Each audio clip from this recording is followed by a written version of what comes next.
নমস্কাৰ, মই কলাকলাটো আৰু এয়া আমাৰ হৈছে গাঁও অলপ মৰম চেনেহ বুলি ক'ব লাগিব। এতিয়া অলপ ফূৰ্তি কৰা হ'ল যিহেতু আজি মাঘৰ বিহু আৰু সকলোৱে এনেকৈ লগে ভাগে এসাঁজ খোৱা হ'ল।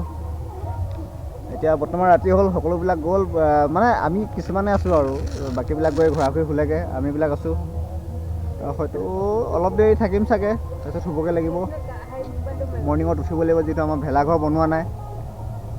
সৰুকৈ 3 ফুটমানৰ ওখ এটা মেজি বনালোঁ, ভোজ ভাত খালোঁ সকলোৱে লগ খাই। সিমানখিনিয়ে, মানে কোনো এনেকৈ আগৰ পৰা প্লেনিং নাই আছিলে। আজিয়ে গছ কাটি মেলি কি বুলি কয় খৰি ফালি লগৰ লগত বনালোঁ, সেয়াই আৰু চাবচোন আপোনালোকে ভিডিঅ'টো কেনেকুৱা পালে। অ'কে, আজিলৈ মোৰ ফালৰ পৰা বাই। আৰু আপোনালোকে মোৰ পিছফালে ভিডিঅ' লগাই দিছোঁ, ভিডিঅ'টো আপোনালোকে চাই লওক, ভিডিঅ'টো চাই কেনেকুৱা পাইছে ক'ব। এয়া হৈছে আমাৰ একদম গাঁৱলীয়া লোকেল জেগাৰ পৰা কৰা ভিডিঅ' আৰু আপোনালোকে নিশ্চয় চাই ভাল পাব বুলি মই আশা কৰিলোঁ। আজিলৈ ভিডিঅ'টো ইমানে। মই কলাকাৰ ল'ৰাটোৰ সৈতে বাই বাই।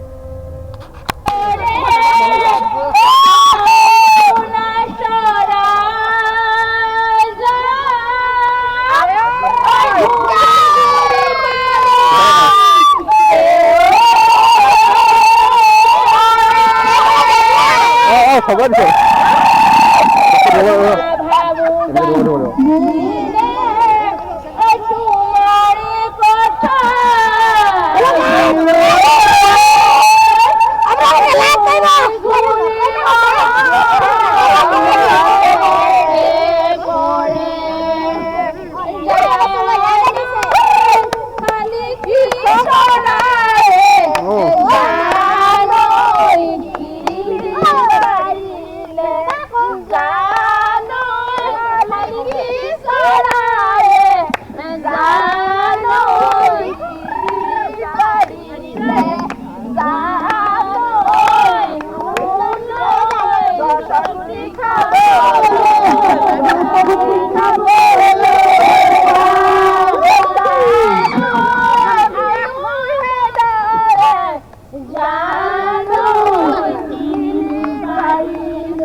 এইটোৱে কৰি থাকে ন কলাকলাটো।